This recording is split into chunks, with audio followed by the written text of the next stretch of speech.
Our next speaker is Pieter Roos. Pieter's speech will be evaluated by Stefan Labiskatner. Stefan, kindly share with us what is it that you are going to be looking at when you are evaluating the speech.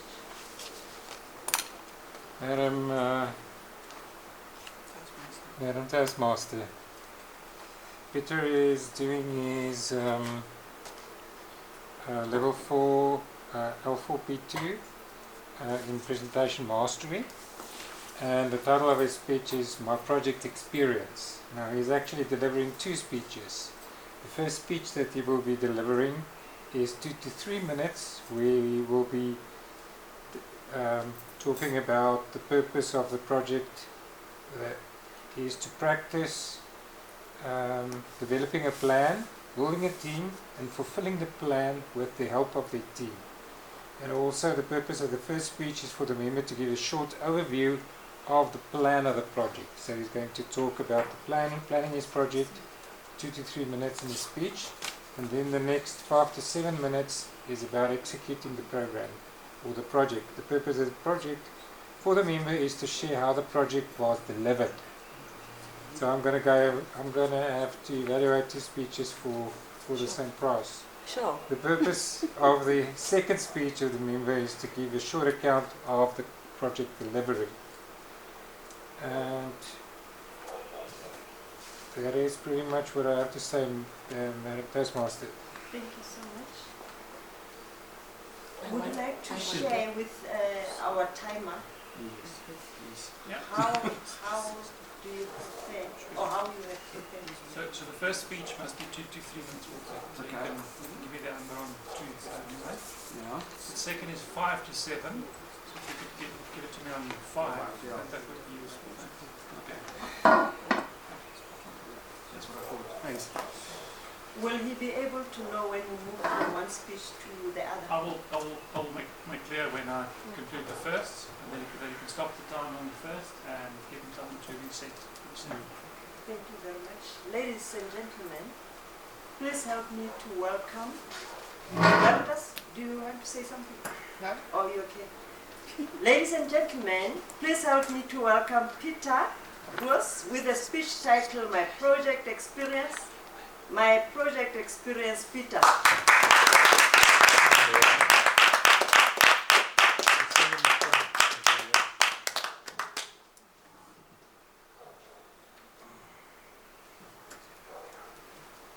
It's an interesting exercise. So my first inclination was to talk IT, which comes natural to me. Done that all my life, and I can bore you for hours with how IT projects are run, why they fail, why they succeed, what you should do, how you should plan them, and all of that. And then I thought to myself, let me rather make it interesting and to relay something more personal. Now, a couple of years ago, somebody explained something about my makeup to me. I've learned a lot about myself over the years, and the one thing is the way guys are motivated is when they've got these goals, this intent, this purpose. So we're driven by having those things, and when we have those purposeful things we chase in life, we do better in all other aspects of our lives. So it could be thinking about buying a new motorcycle. It could take a year, it could take 2 years. It could actually be watching the videos and going to test drive and doing all of those things. It could be buying a dog and training a dog. In my case, I've been through many of these things, and each time I've got something like that, I've really performed well in the rest of my life. So I've learned to have these little things in my life. And the more recent one was building a high caliber rifle. Now, why would you want to do that? That's where a project starts, with a why. I do that because I belong to an organization that runs simulations. So we have range events where they actually simulate using these rifles on a range, and it's a lot of fun. You know, it's quite a bit of effort, but that is why I thought, let me do this. And when I visited Turkey last year, I thought these blanks that you use for the rifles are extremely expensive in South Africa. Let me pick up a couple of these. So I had the wood, and I had the intent, and I had the idea, and then the plan started taking shape in my mind. The project, for those of you who wonder what a project is a series of actions with a particular start date, an end date, the actions contributing to that and a specific outcome. You need to produce something. So my aim was to build a high caliber rifle for use on the range in these simulated events. And once you know why you want to do it, you start thinking the project is about the five W's and the H, the 5 whiskies in the hotel. Who, what, when, where, why, and how. The how I leave for the second speech. The first part, which was my plan, dealt with the why, which I've shared with you. The what, kind of what I've shared with you. The who, that I needed to decide. And there were 3 people that came to mind. Anthony, the gunsmith, I normally use for projects like this. And Erna, who does my leather work. She's good on building the bags. And Hami, who makes the knives. And I'll share with you later why a knife comes into it as well. Those were the people involved. I had 5 different steps that I needed to plan for. Buying the components, agreeing the contributions with 3 people I mentioned, thinking about the build and evaluation of the products, and then putting this together. That kind of was my plan. So I can do the first one.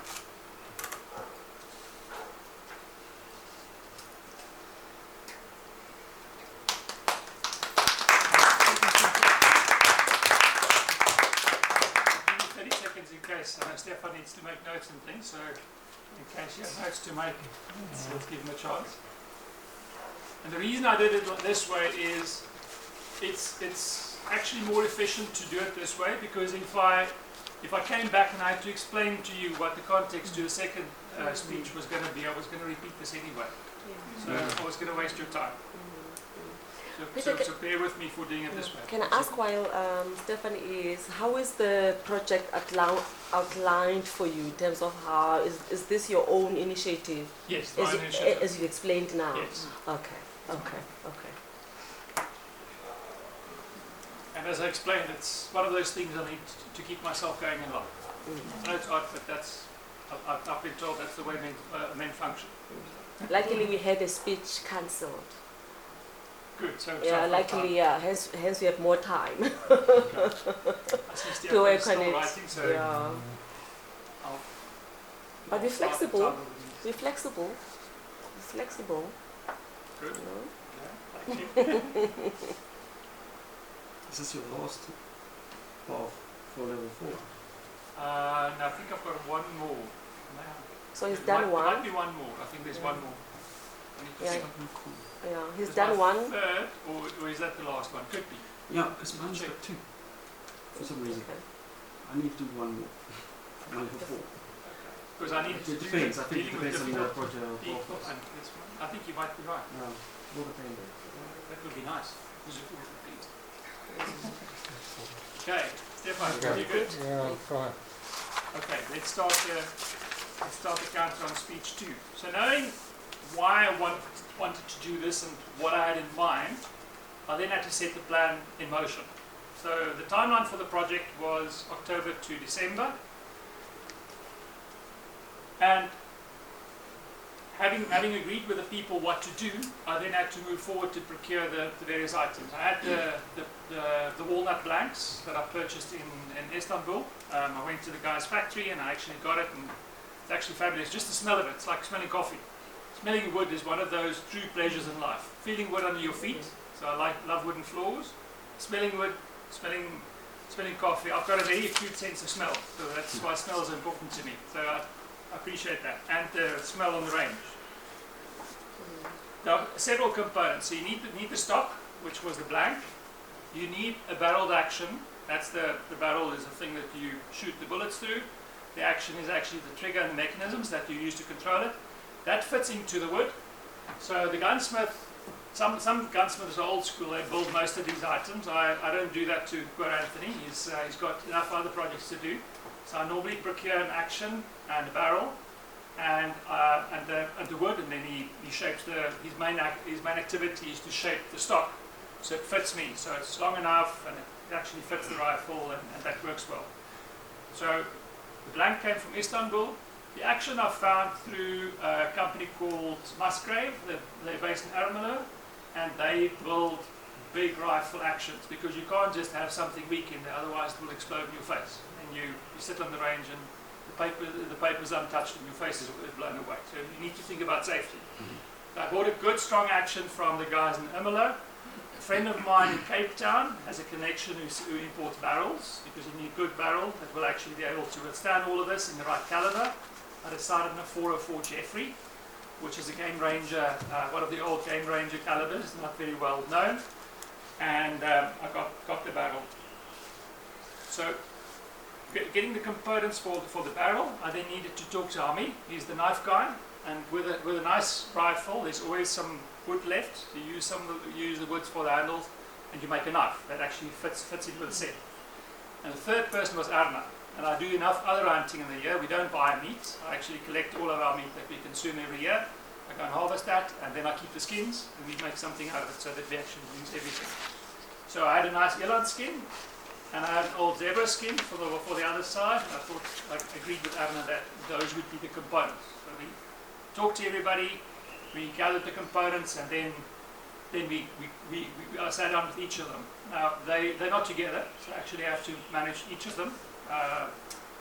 Anthony's in Pretoria West, Ami lives in Mokopane, and Arna's in Randburg, so they all dispersed. And getting them together and getting the look and feel of everything to get together was quite an effort. And there were some Zoom sessions involved, which is not ideal. I agree with you, Lynette, but sometimes the makers and the real craftspeople actually are distributed. So got the gun stuff.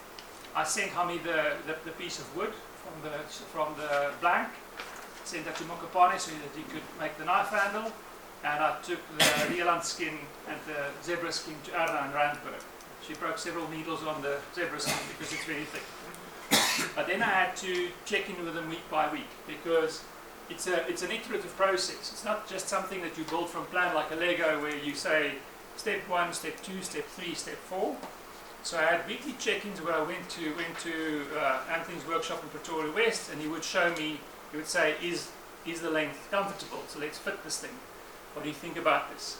And it's amazing to see how somebody who has a knack for working with wood shapes a product like that. Because from a blank, you get this thing that you think, that's as ugly as can be. I hope we make something better out of this thing, because it looks like a toy.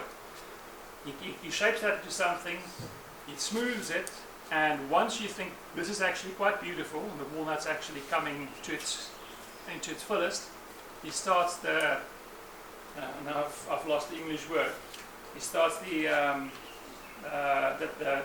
patterning on the front end of the rifle, and he does it freehand. I mean, I would have to take a ruler and measure it out. He does it freehand with a chisel.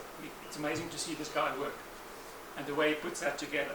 And you might think it's simple, because how difficult can it be? I wouldn't even try it, because I botched it up. So he brought it together, he did the patterning, he did the finishing on it, and then he said to me, now you need to take this thing and go and test it. So I took it to an open range, because if you take it to indoor range, it's like an explosion with a big gun. It's not very pleasant. Took it there, took it back to him, he made some adjustments to it. That was the rifle. Hami started working on the knife. He did something very similar. I went to visit him at his workshop in Mokopane.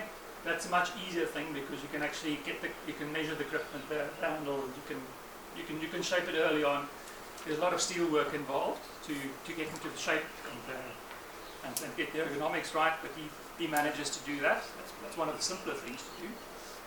And then I went to Arna with a rifle, because you needed to actually measure it and do everything. I took the knife to her, she started shaping. Went back and forth a couple of times until I was happy that the knife fitted into a sheath, that the rifle was easy to get out, that I could actually put some ammo in on the side, and that it would all be one product. Because the whole idea behind a project like this is that you actually come up with something that is a unit, that's actually a set. That's how it all came together. But the sad thing is, when I do things like this, I end up selling them.